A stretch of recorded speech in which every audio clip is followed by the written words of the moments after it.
Can you guys hear me? Anybody? I can. Okay. I was having some problems with my audio for whatever reason. How's everybody doing?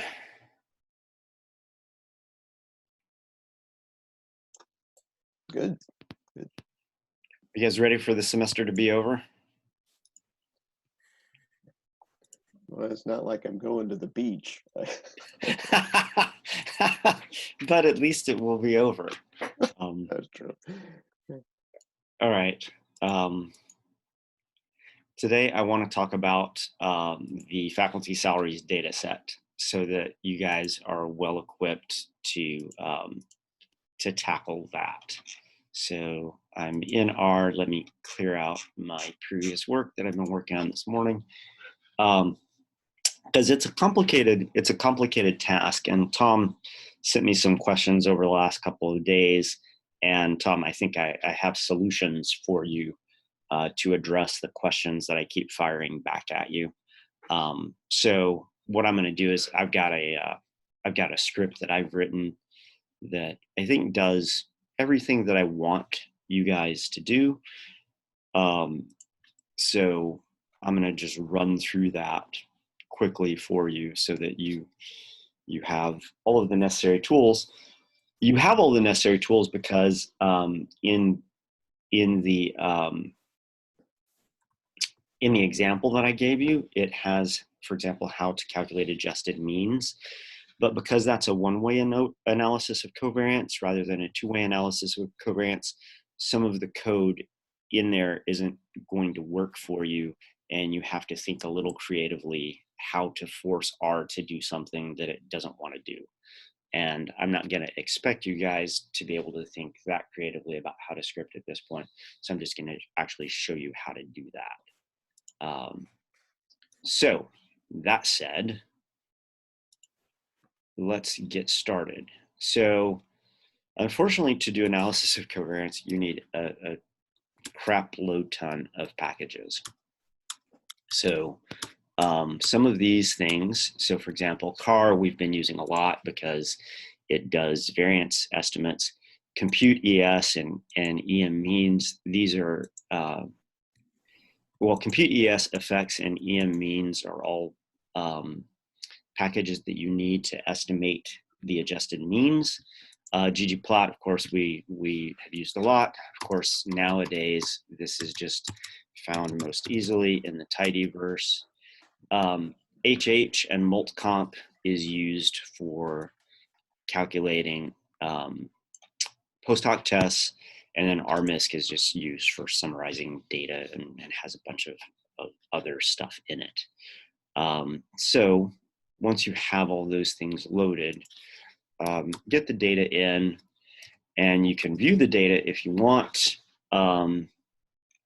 But basically, it's assistant professors, associate professors, and they're divided up by males and females. You have years of service, and you have their salaries. And salaries vary widely, as does years of service. So that is what the data look like. You have 70 professors total because we work and go to school at a small college. I always check types to make sure it's reading everything in correctly. And we have two factors, rank and sex. We have an integer, which is years, and we have an integer, which is salary. We can look at the data. So I just loaded up my standard common formatting block. So one way in which you can look at the data, and a way that I find productive, is to just plot the regressions. So in this graphing block, I'm going to take the data file. I'm going to plot salary on the y-axis and years on the x-axis. I'm going to basically use linear model to smooth it. I'm going to get points. Years of service is the x variable, salary in dollars is the y variable, and give it a title. And so I'm just calling this plot P, and then I'm going to generate the plot. Now, what's the problem with this plot?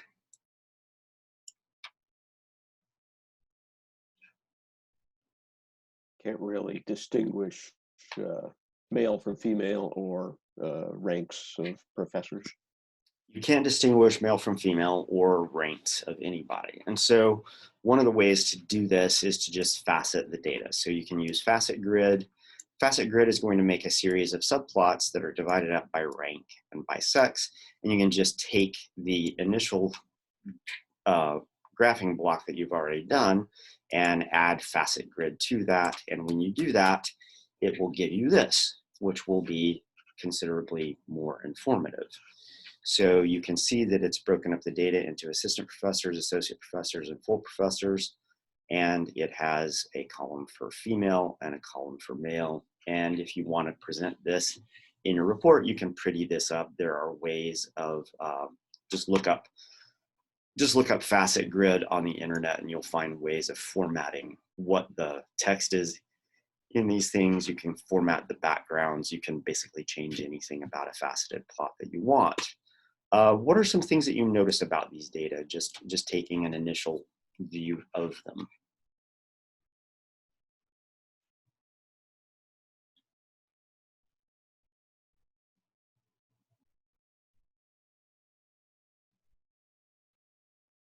There's not a whole lot of difference between them. So it's difficult to see sometimes, but it looks like full professors generally make more money than associate professors or assistant professors. But the differences aren't smacking you in the face, are they? Right. So part of that is because of the complication of regression. What else do you notice about the plots?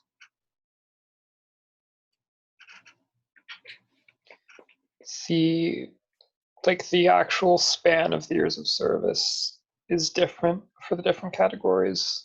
It is different for the different categories, but once again, it's not as different as you would expect. So for example, in the associate professor category, that's a pretty wide range of years. Here's an associate professor who has been at the college for like 32 years. That's a really long time to be stuck at the level of associate professor for whatever reason.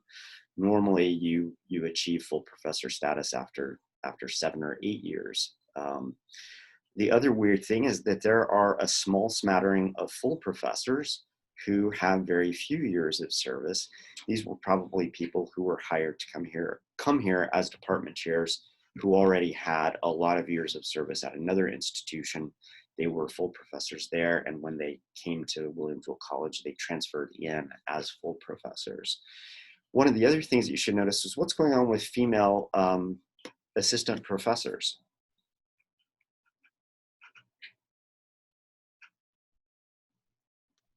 They either were never hired in the past or they did not stick around.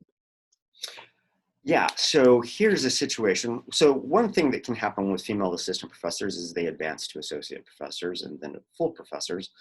But in this little cohort here, there's a cluster of relatively new hires that are female at a time period when we're not actually hiring many new hires that are male. I think I'm one of these two dots down here I'm one of these two dots. I don't think I'm that third dot. No, I'm one of these two dots. So none of the female assistant professors have been around for very long, but neither are most of the male assistant professors, with the exception of these two guys right here. These two guys were two math professors who had been around for forever. They only had master's degrees, and as a result, they couldn't advance beyond the assistant professor position, because one of the requirements of being an associate professor at the time was that you have the terminal degree in your field, which for a mathematician was the PhD. So if you exclude these two dudes, the male cohort here looks pretty much like the female cohort. A bunch of young punks who were recently hired And they're all in this category because they just haven't advanced. They haven't been around long enough to advance to the associate professor level. Once again, in the associate professor levels, we have some people who are have relatively few years of service. Once again, these are probably recent hires who came from another institution to this institution. They had associate professor status at the institution that they were at. And when they got hired here, they bargained strongly for retaining the rank that they had at their previous institution. What do you notice about male and female full professors? I would say difference in salary, first of all, and no women got hired like directly to be a full professor with the full professor status. Yeah, so it looks like there are no women who have been hired with full professor status. What's happening at the other end of this distribution? Whether they leave or they are dismissed. Or there was a time 30 years prior to these data being collected when William Jewell College had an all-male faculty. And that's actually the explanation. So these Was data that a were... thing? I didn't know that.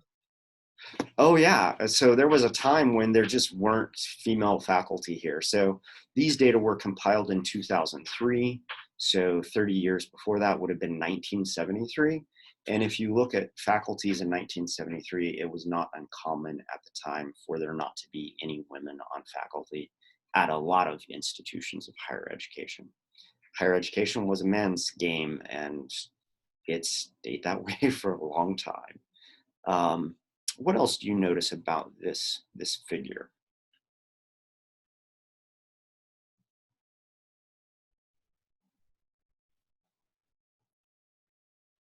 The What top are the salary slopes? for women is like $65,000, whether for men is like $80,000. There's a huge difference in top salary. In top salary, but that's also possibly because these guys have been around for a decade longer than these people have been around. What about the slopes of these relationships?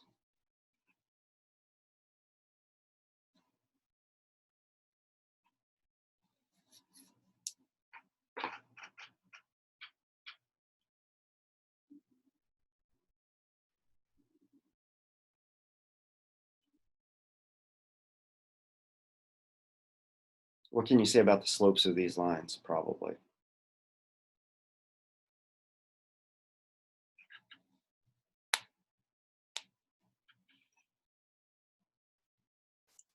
I feel like I just lost all of you.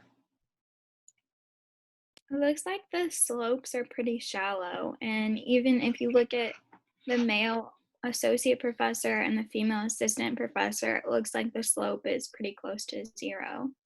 Yeah, it looks like the slopes are pretty close to zero for everybody but the full professors. And that's probably, once again, an effect of time. These full professors that have been around for forever and as a result are relatively well paid are much higher than these salaries for relatively recent hires at the full professor level. This slope is steep, mainly driven by these two dudes here, but once again, the sample size here is so low that the confidence interval around the slope is really high. This slope is probably not significant. The associate professors that are male, why do you think that slope is not significant?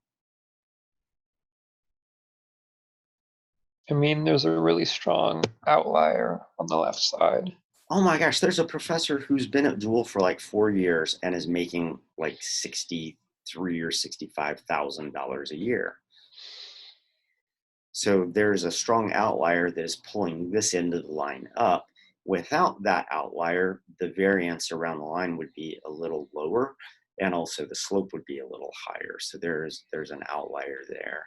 There's also an outlier here in the assistant professors. Once again, a person who was just hired who's making $55,000 or something like that. These two people just happen to be in a department where you have to pay people a lot of money to get them to come to your institution. So pay equity across departments is not particularly good because in some fields you have to hire people at higher salaries in order to get them to come and spend their time at a university, because presumably they could be making more money not in academia. These are the realities of academic job search situation. So this is one way to look at the data. And I think this is a productive way to look at the data because it gives you a good feel for the data. You notice that you're going to, when you test to see if the number of years of service vary across the treatments, in this case, assistant professors, associate professors, and full professors, you're going to find that those things are different. And they're radically different, but they're different in ways that you would kind of expect them to be.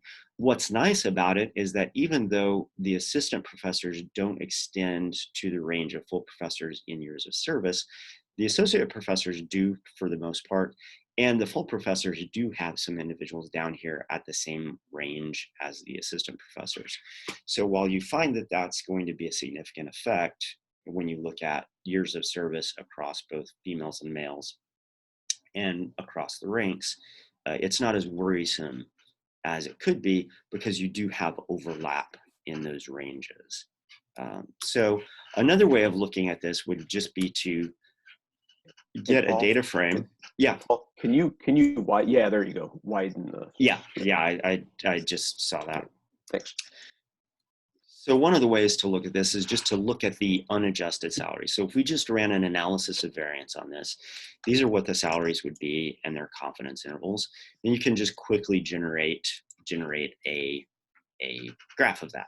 Dodge my position. And now what you see is oh, this is not salary adjusted. This is salary unadjusted. I was copying code as I am wont to do. So this is the unadjusted salary. And there are some things in this that should be not surprising to you. One thing that is not surprising. Widen that, Paul, can you widen it? Oh, okay. No, I wanted to see the script, but that's okay. Oh, you want to see the script? Yes, Yeah. I can show you the script. It's just this section right here. It's a really simple interaction graph. And it's not very pretty because this isn't going to be the final graph that you want to have anyway. So I haven't done anything to format the legend or anything that would make this a publication caliber graph.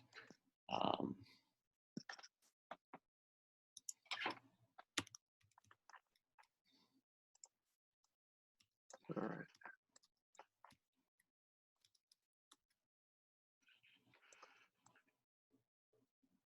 And I'll post this video when we're done. We're recording. At least I think we're recording. Hold on, let me check something real quick. Yeah, we've been recording this whole time. And I'll post this as soon as we're done. So a couple of things should jump out at you about this figure. What are some things that should jump out at you?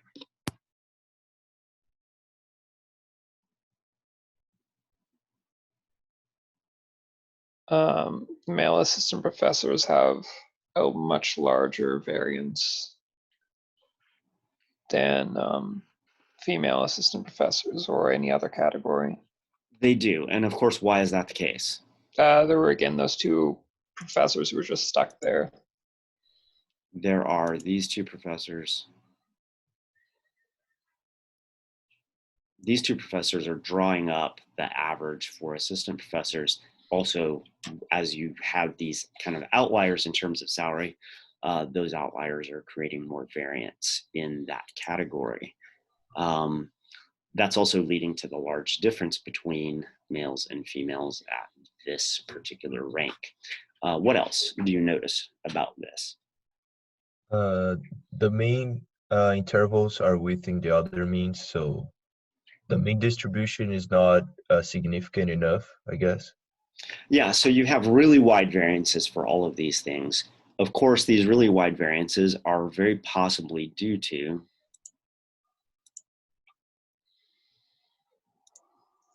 yeah, but I'm not talking about the two professors that are dragging the assistant professor lined up. I'm talking about the mean the means are pretty similar. Yeah, the means are similar, and they're also surrounded by relatively large variances. Um, and of course, these large variances are due, at least in part, because of, oh, and I've lost one of my plots.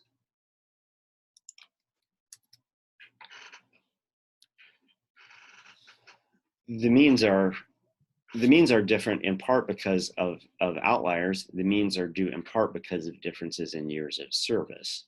And so when we look at this figure, this distance between these two means is driven largely by differences in years of service.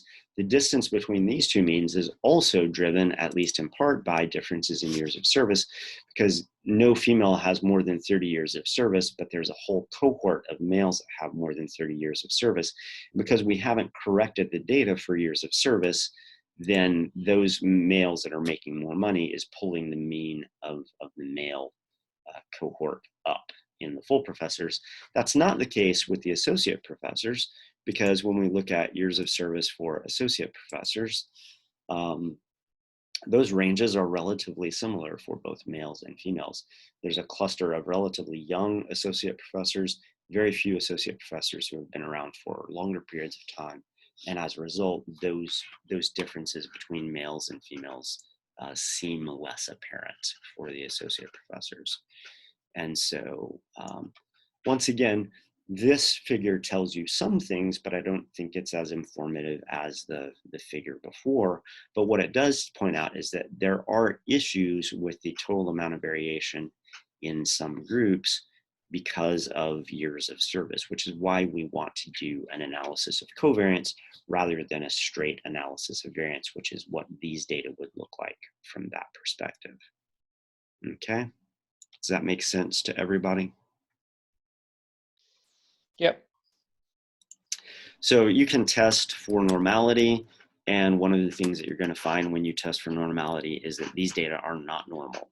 And once again, it shouldn't surprise you that these data are not normal, because when you look at the data, you have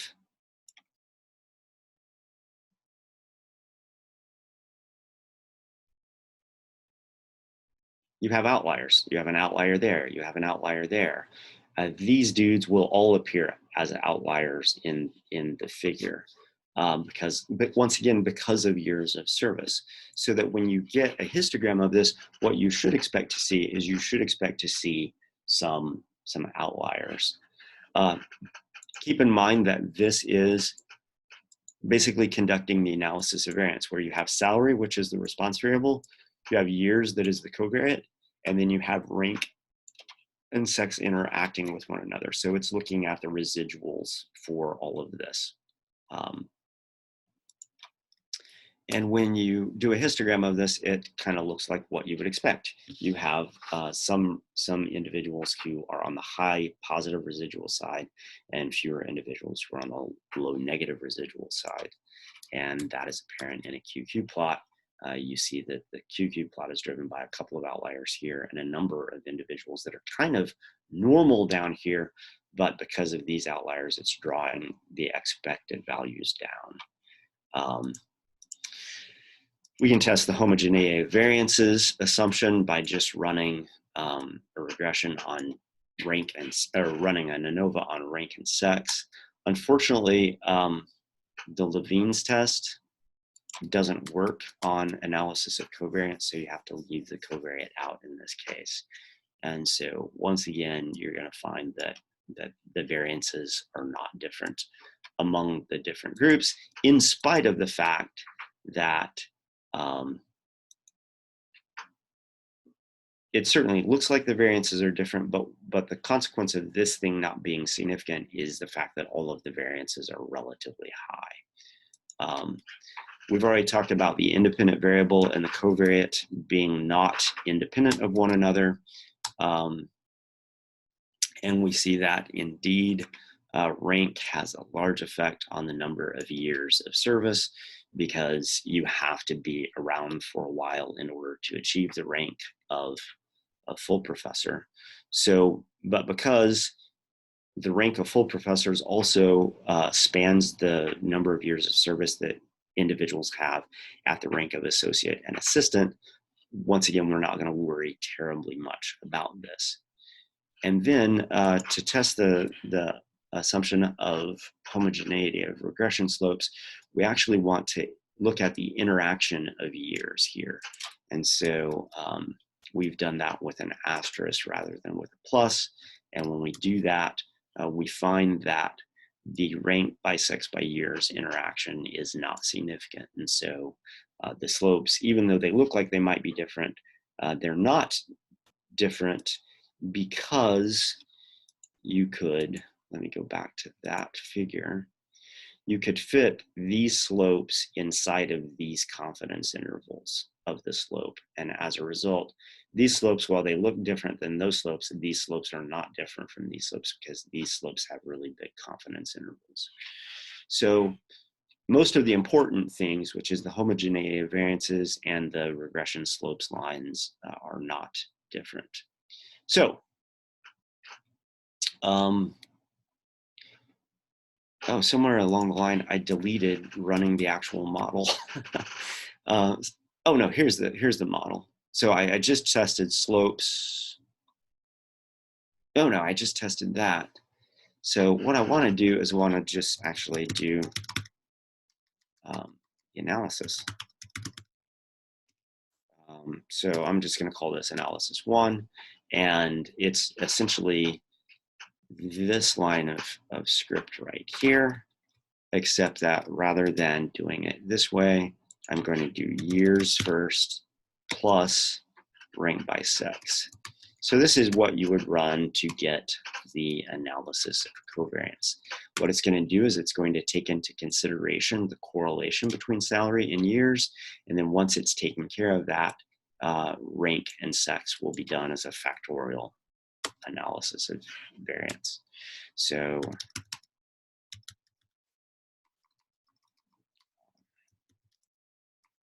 whenever you want an ANOVA table from a linear model, you can do it this way. By using ANOVA at the front with a capital A.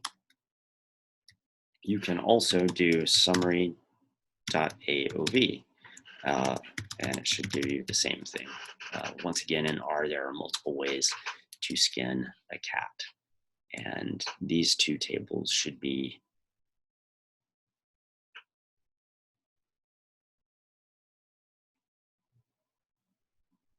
the same, but they are not. Why are they not?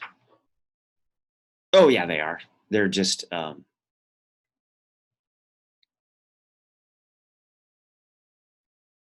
no, they're not. That's weird. Residual sums of squares is the same. That sums of squares is the same. That one is the same. That one is the same. Ah, I know why. It's trying to force, yeah, don't use summary.aov. It's trying to force years into a factor. That's why I did it this way in the beginning. So this is what you want, is right here. So years is a significant predictor of salary, but so is rank. But in this case, sex is not. And so after you've accounted for years, rank takes up most of the remaining variance, and sex is not a factor, and rank and sex do not interact with one another. Dr. And so, Klobowiski, yeah. I'm very confused. What just happened right now? Aren't they supposed to be the same tables because you're running the same analysis? They are, but what happens when you're using linear models and you're doing analysis of covariance is the capital ANOVA command basically treats years as a covariate. When you run summary.aov, it's going to attempt to use years as a categorical variable, and as a result, that changes how the sums of squares are calculated, because what you don't have is you don't have it's not a categorical variable. So I was just doing a check on myself, and yeah, so you want to use the ANOVA command, which is the most appropriate command when you're using linear models. And the reason that we use linear models is we could use AOV But once again, AOV isn't equipped to handle covariates. It's just a straight analysis of variance method. So we use linear models and then get the summary table using the ANOVA command. And two things happen as a result of doing that is the sums of squares is lower here in the years when you use the summary AOV command, and the sums of squares is higher here. And so there's more variation that is accounted for by the covariate in this way of doing things. One of the effects of that is that in this, oh no, never mind, forget what I was about to say. Qualitatively, the answers are not really different. The p-value is slightly different for rank, but the p-value is exactly the same for sex and exactly the same for rank by sex. So yeah, just run it this way rather than the other way. So rank has an effect, sex doesn't have an effect, and there's no interaction. So essentially, the main questions that that the dean had was, is there gender bias in salary? And according to this, there appears not to be. And so what you might want to do is you might want to calculate the adjusted means. And this is a part where you have script available to you from the ANCOVA example, but that script language doesn't really help you very much. So I'm going to go back to the ANCOVA example, which was this, this situation where we had IQ affecting memory score, et cetera, et cetera. And down here at the end, I had given you some script language that allowed you to do the adjusted means. And so in this adjusted means, you just have a single variable that you're having to worry about. And that's one of the things about these effects packages. The effects packages really were designed to work on single factor analysis of variance.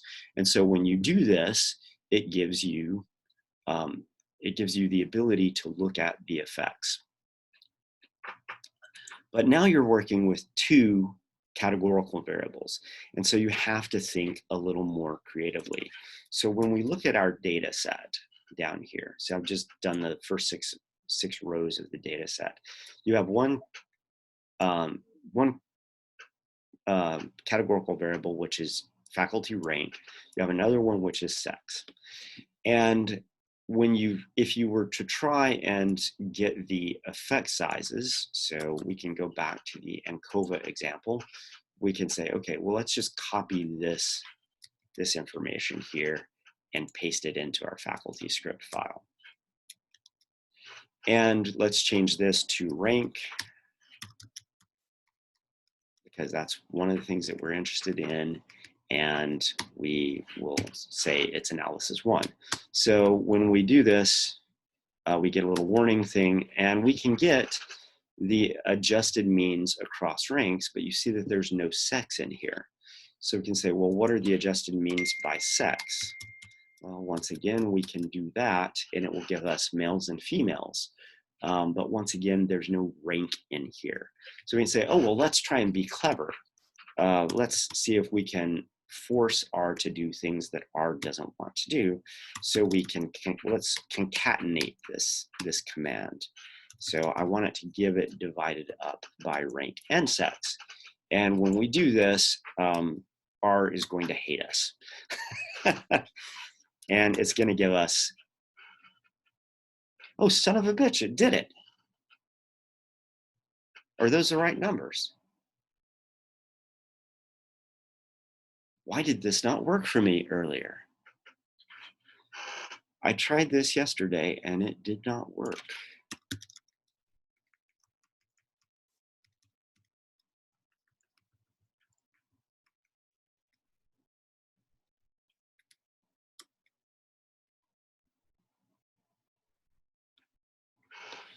Well, that is just bizarro. That's weird.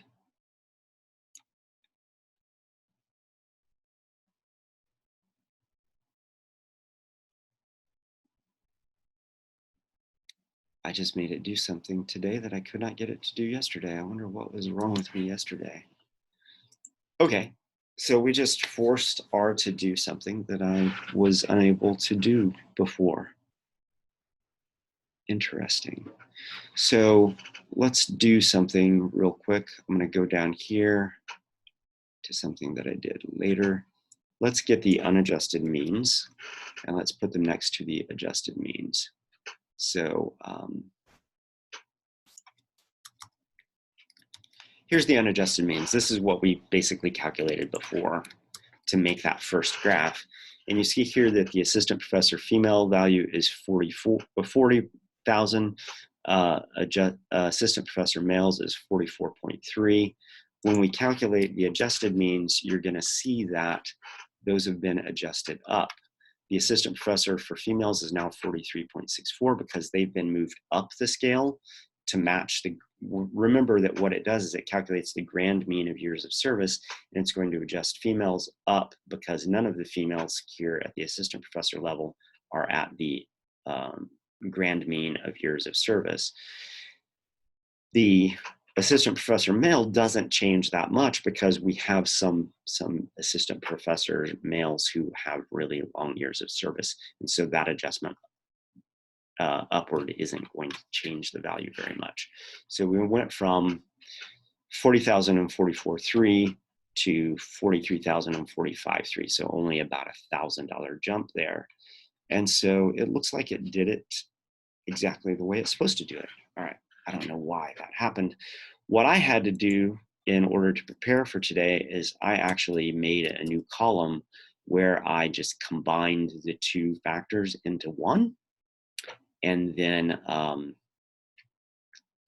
basically got the data from that.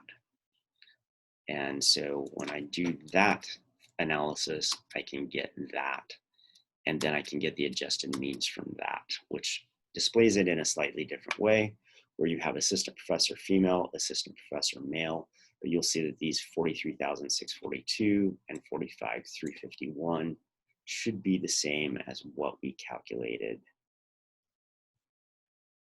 We don't need this bottom code Up here. Yeah, we don't need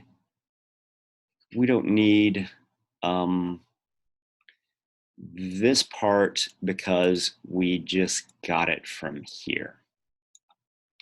But I was unable to get this to run yesterday for some reason, and I'm not sure why. So when you get this, so what it has here is it has it divided up by assistant professor female, assistant professor male, and it should look the same as these data here. So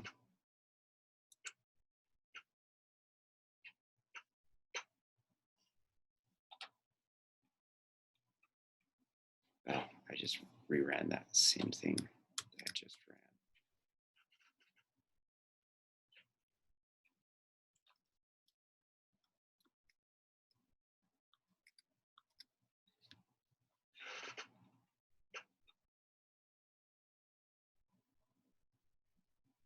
$43,642, $45,351, $43,642, $45,351. So they're both giving us the same answer. Now the problem with now changing the way we're going to do this is I might have to change how I'm creating a data frame. So once you have the adjusted means, you have to create a data frame that allows you to do this. So let me get rid of this, because this is actually the more elegant way of going about doing this. So let me get rid of these adjusted mean columns, this adjusted mean stuff. So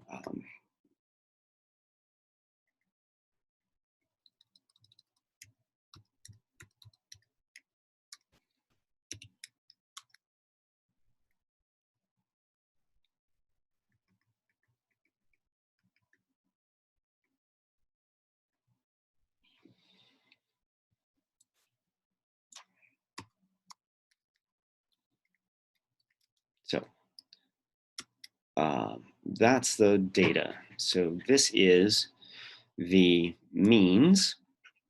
This is the lower level of the confidence interval. this is the upper level of the confidence interval. So what we can do is we can make this thing an object. And once we make that thing an object, it just gives us whatever we want. So let's look at how this is structured. So if we ask, so we've basically called the summary of adjusted means X. And X is this thing, but that's not in a form where we can make a graph out of it. So how is X effect organized? X effect is arranged by assistant professor and then sex. So what we want to do, and then the lower confidence intervals are arranged the same way. So what we want to do is basically get assistant professors, associate professors, and full professors matched up with females and males in 2 categorical variables. Then we want the effect, and then we want the width of the confidence interval, and we want this to be in 6 rows. So this is just me trying to make a new summary SE type of output from an effects analysis. And so let's run this and see if it does it the right way. And unfortunately, it hasn't. And the reason we know it hasn't is because we have the assistant professor female category is the same as the one that we know from our effect size, but the assistant professor male is way down here. So the assistant professor male salary is not correct here. So we've done something incorrect in terms of how we're ordering things. So it's evidently going dunk, dunk, dunk, and then dunk, dunk, dunk. So it's going down the columns. And so what we have to do is we have to change this to associate. And then we have to change this to, and the reason that I'm having to do this way is because the new way of illustrating this is now different than the way when I did it, not in your presence. Wait. So what I want to do here is I've changed the order of assistant professor, associate professor, and full professor. And I want to copy that, and I want to paste it in here so that now things will be in the correct order. And I'm going to, so now let's run this again and see what it gives us. Assistant professor female.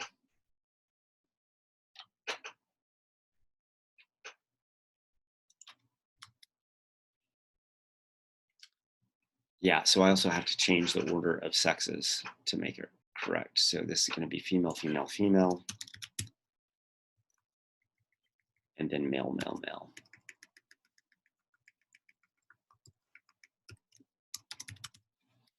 So I'm going to all this trouble just to make a data frame for graphing. So now assistant professor female is 43,642. Assistant professor male is 45,351. So if I compare that to this, those 2 things should match up. So associate professor female should be 47,924. Associate professor female is 47,924. Full professor female is 51,396, 51,396. Full professor male is 54,305, 53,405. So what I've managed to do with this script language here is I've basically taken information here, which is the adjusted means, information here, which is the lower limit of the confidence interval. I've created a new data frame with the rank information in it, with the sex information in it, the means, and the width of the confidence intervals. And that's what this is. Now that we have this arranged this way, we can easily go and create our standard kind of interaction graph that we normally do, where we're going to look at the adjusted means data frame, which is this thing right here. We're going to look at rank. We're going to look at how salary varies with rank. We're going to calculate confidence intervals right here. We're going to then color these by sex, male and female. We're going to get error bars that are based on these confidence intervals.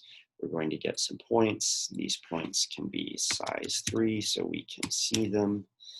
We're going to position dodge this so that they are not overlapping with one another. And then we're going to just label everything, and then we're going to give it the formatting statement. Now, when we do this, Got a typo on position. I do have a typo somewhere. There's the typo.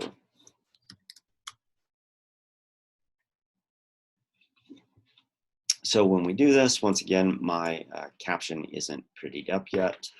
But what we see now is that the variance of the assistant professor males is now much lower than it was before.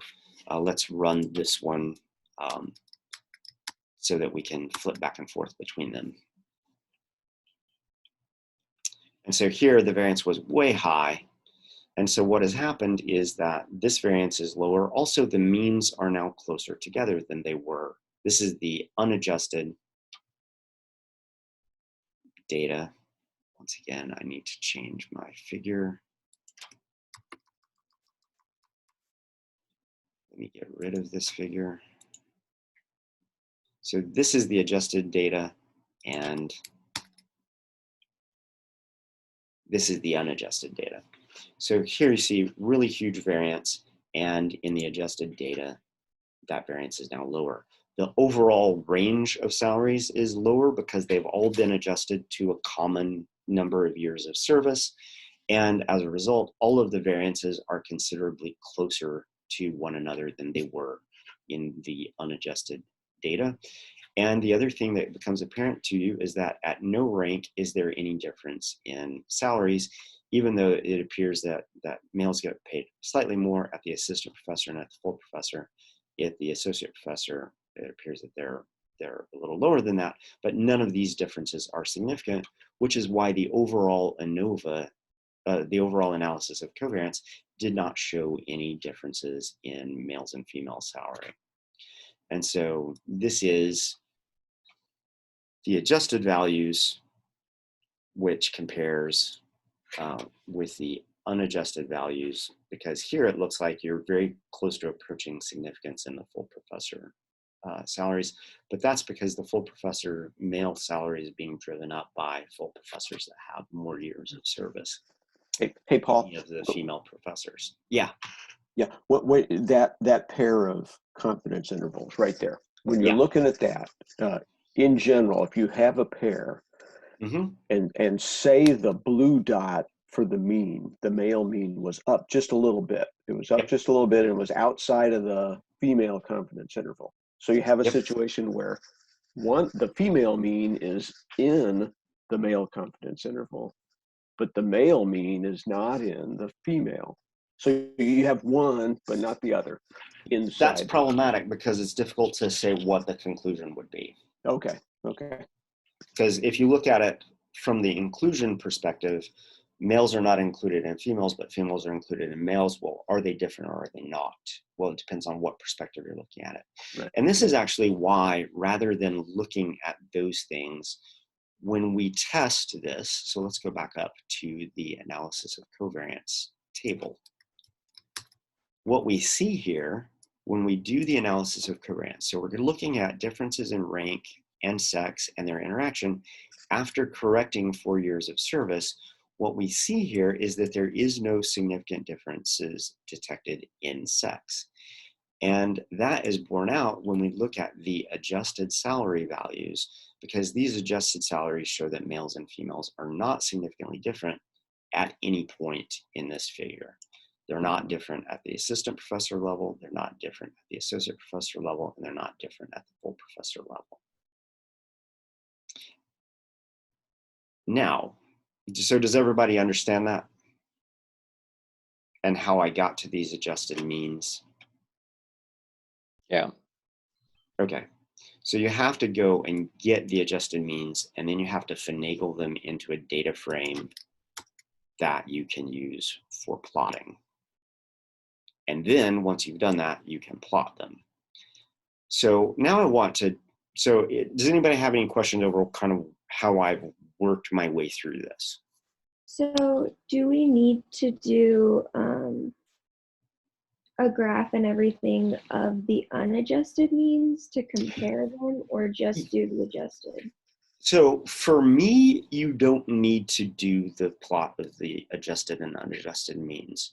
For a French professor who's the dean of your college, you might need to do that, just in the process of explaining to him what it is you did, why you did it, et cetera, et cetera. So remember, you're not writing this report for me. You're writing this report for a dean who's a French professor who doesn't know anything about statistics. Okay, so we are doing both. I would do it if I was writing a report for this guy. As a matter of fact, I would probably have this figure, I would probably have this figure, and I would definitely have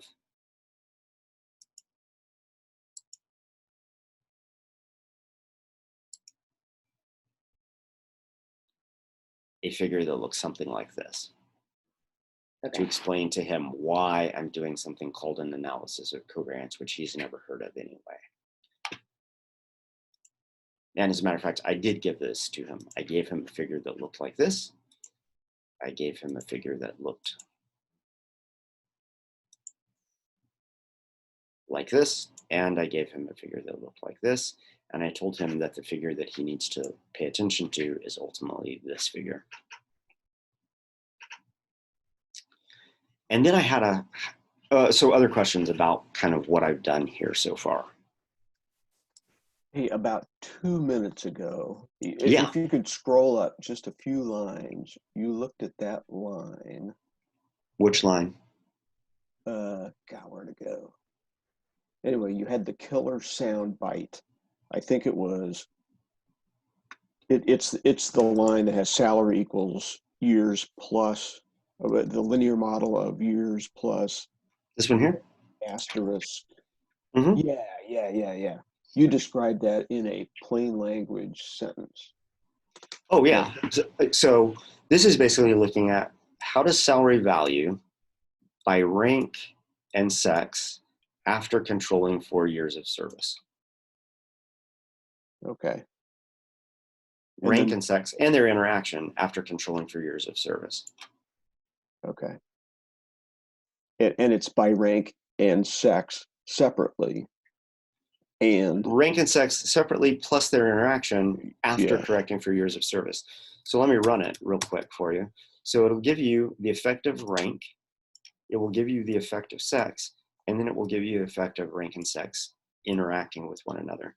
Now, if assistant professor males were way higher than assistant professor females, but full professor females were way higher than full professor males, that would indicate an interaction because the salaries are doing different things at different ranks. Mm-hmm. Does that make sense? Yeah. But it's not that way. And the number in the P column would be a higher, I mean, would be a lower number. Yes. Yeah. So there is no interaction, and there also is no effective sex here. Okay. Okay.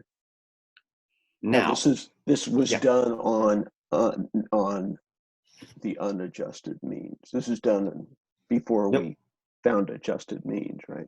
Nope, this is the adjusted means. So okay. including years in here, basically you're basically asking if everybody here was at the same rank. So let's do at the same number of years of service. So let's do this. Mean dat $years. So if everybody was here for 14 and a half years, these are what their salaries would be. So if you were an assistant professor who was stuck at assistant professor after 14 and a half years, this is what we would expect your salaries to be. If you were an associate professor at 14 and a half years, that's what your salary would be. If you are a full professor at 14 and a half years, that's what your salary would be. So all I did here was I just asked R to give me the mean number of years that faculty have been here, and it returned 14.48. And so on this figure here. Which figure? Go back. If you drew a line vertically at 14.8, that would indicate the average number of years of all faculty at William Jewell College at the time of these data. And so all of these values are adjusted up to 14.8. These two values are adjusted down to 14.8. These values are adjusted up to 14, not 14.8, 14.5. Same thing here, adjusted down to 14.5, adjusted up to 14.5, adjusted down. All these are adjusted down, these are adjusted up. So that's what that means. So it's important when you make your figures that you make sure that you're clear on your figure whether you're dealing with adjusted means or unadjusted means. The unadjusted means are the ones where you haven't removed the effect of years of service, which is why there's so much variation in the assistant professor ranks, which is why the difference looks big at the full professor ranks. Now, there's a really important issue that I want to talk to you about that then influences what I had to do when I did this for real, which was have a long talk with the dean about what these numbers mean. I'm going to get the adjusted means again for us to look at them.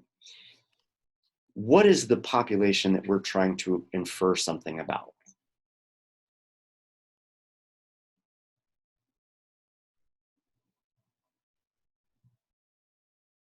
We've run an analysis. Hopefully it tells us something about some population out there in the world. What is the population that we want to say something about?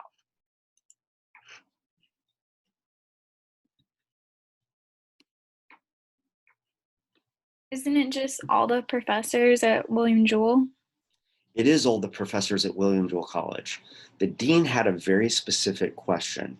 Is there gender inequity at William Jewell College? Is there salary compression at William Jewell College? So on the salary compression issue, seems like the jump between assistant professor to associate professor is not that different from the jump from associate professor to full professor. It actually looks like that jump is a little bigger for full professors after adjusting for years served. So there appears to be no salary compression. The differences between ranks are exactly the kind of differences that we would expect. And you could actually produce a rank only value by getting the adjusted means just by rank and omitting sex so that you could see what the differences among the ranks were and then regenerate this graph, which would be another useful graph to show the dean. So that was Maddie, wasn't it? Yeah, that was me. So if your population that you're interested in inferring these differences is all faculty at William Jewell College, what's unique about this data set compared to all of the other data sets you guys have dealt with?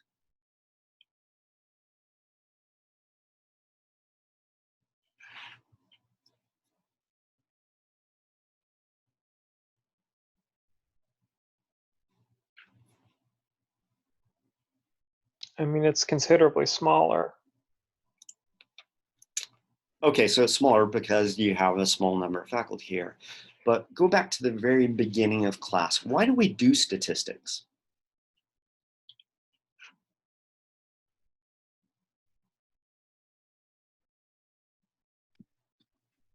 The thing that I'm thinking is that this data set probably isn't like applicable to the broader population of all professors. No, because it's not. So Yeah. if we were inferring, taking data at William Jewell College and inferring something about all professors in all places, at all institutions of higher learning, we would be taking a sample of one institution and then trying to infer about, a much broader population. In this case, our sample is also what?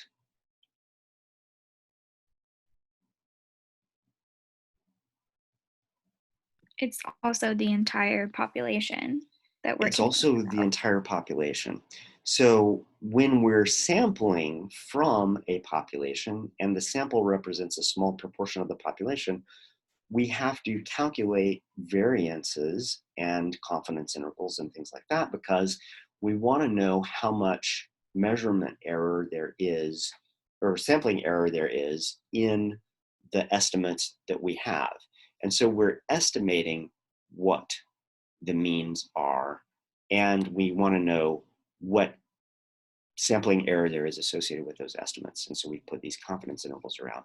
When you have a population, though, what's the only potential source of error? Is there sampling error? No. So you're really just looking at means.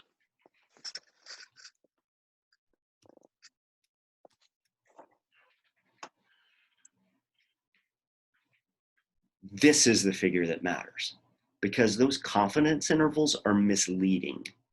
The reason that they're misleading is because we got the data on faculty salaries from the business office, the people who cut the checks, and they better not be messing up how much people are getting paid. And so because we're dealing with population, we have a population of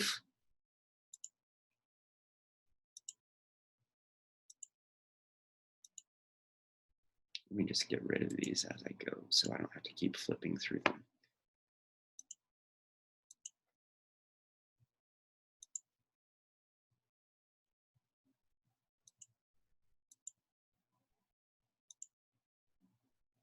We have a population of 1, 2, 3, 4, 5, 6, 7. We have a population of 7 female assistant professors at William Jewell College. It's not a sample of 7 out of 35. It's all 7 of them. And because these data are coming from the business office, we know what their salaries are without error. There is no measurement error, and there is no sampling error. Because there is no sampling error, and there is no measurement error, these confidence intervals don't matter because we have total confidence in the numbers that we have. So now you have to get to this graph here, which is basically telling us that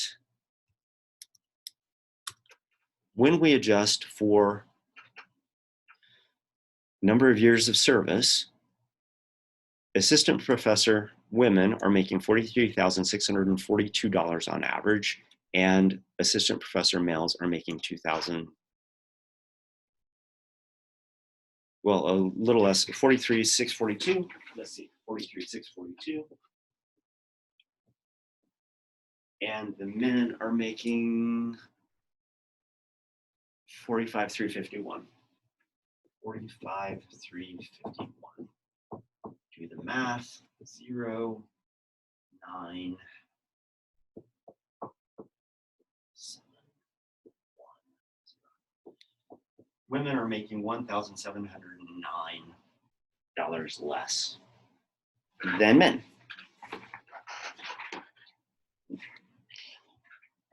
So because we actually have population estimates, we've gathered data from the entire population and we've calculated the mean. The fact that those two numbers are different means that there is a difference.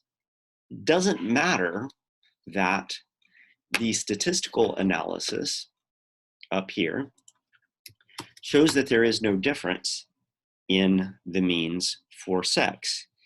Because what is this analysis assuming?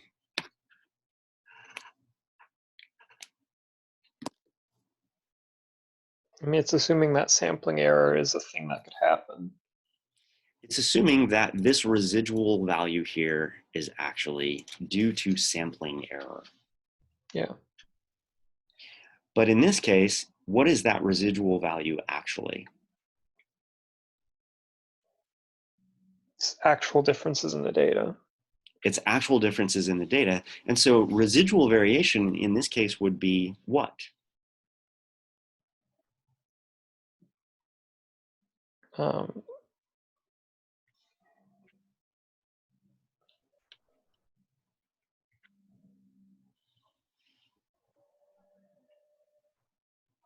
It should, in theory, be 0, shouldn't it? right? Because there is no unaccounted for variation. And so when you construct an analysis of variance table, you have, the source of variation, you have your rank, you have sex, you have years, you have rank by sex interaction, you have the rank by sex by years interaction, and you have residual. Each of these have some degree of freedom associated with them. They have some squares associated with them, and they all have a mean square associated with them. And when you calculate F, you divide the mean square rank by what?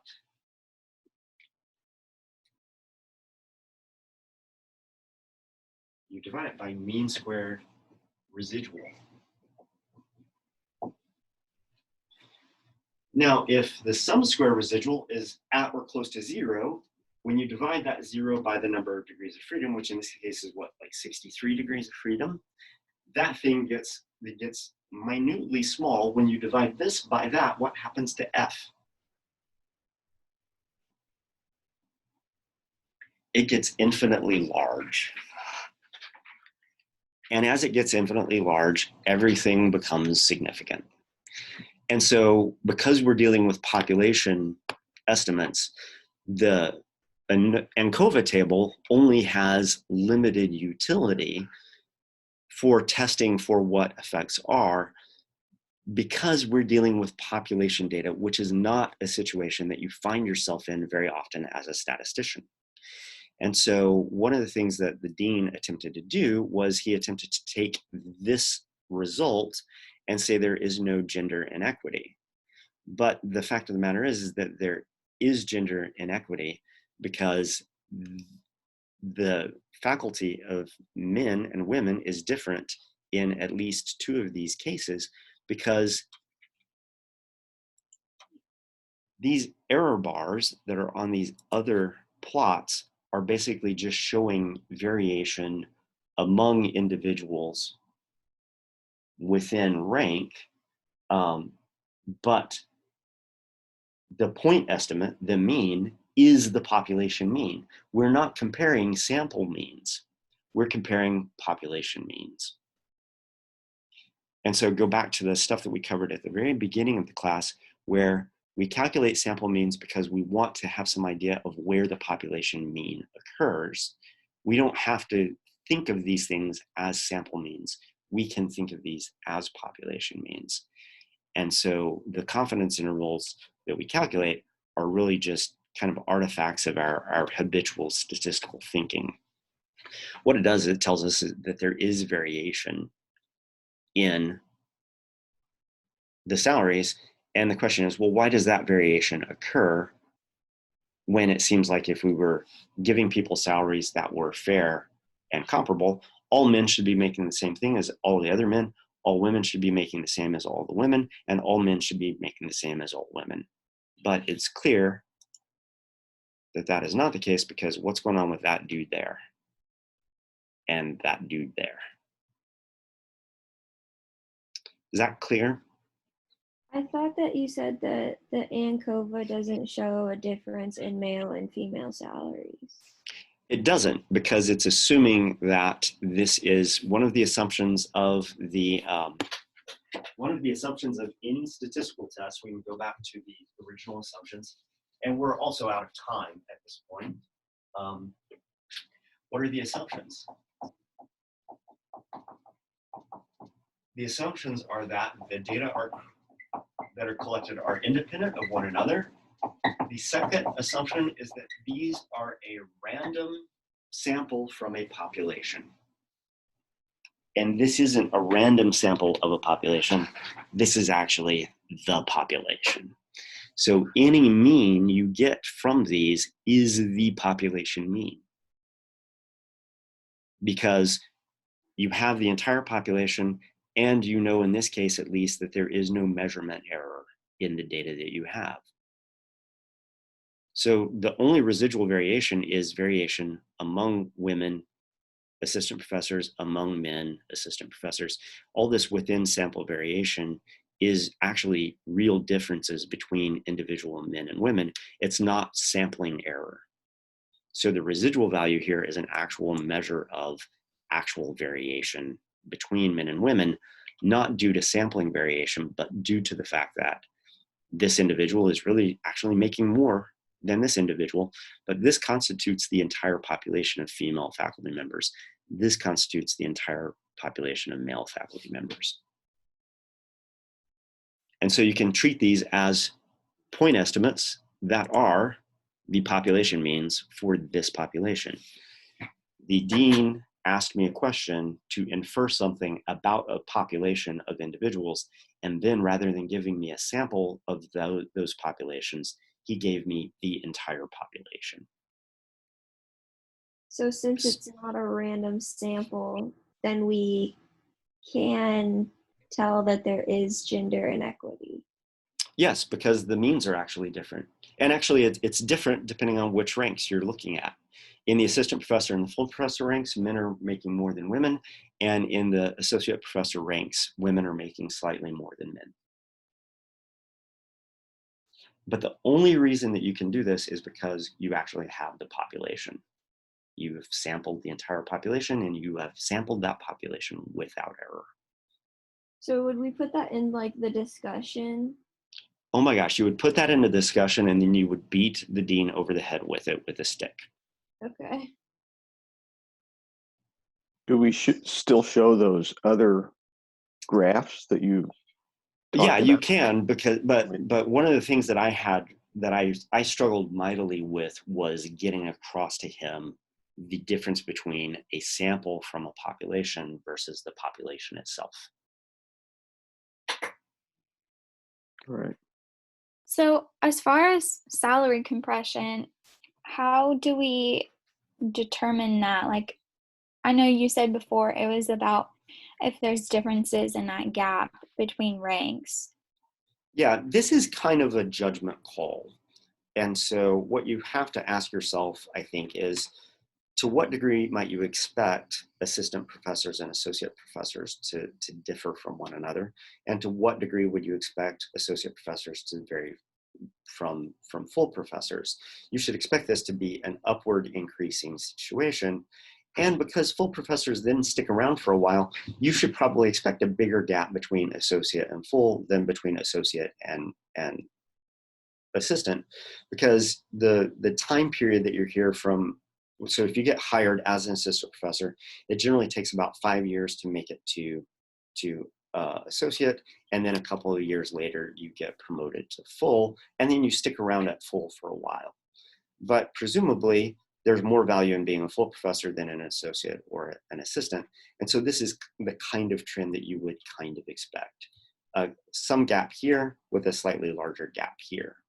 And so one of the questions that you might ask also is, why do males start out higher, then increase a certain degree, and then increase a lot, whereas females start out lower, increase a certain degree, and increase a similar degree? So this looks like a pretty straight line between these three things. This looks like a step up for men. And so you can ask questions about this for males and females across ranks, but generally, if we look at ranks, it's kind of going the way you would expect. A small bump up between assistant and associate, and a larger bump between associate and full, simply because full professors generally command more than the other two ranks.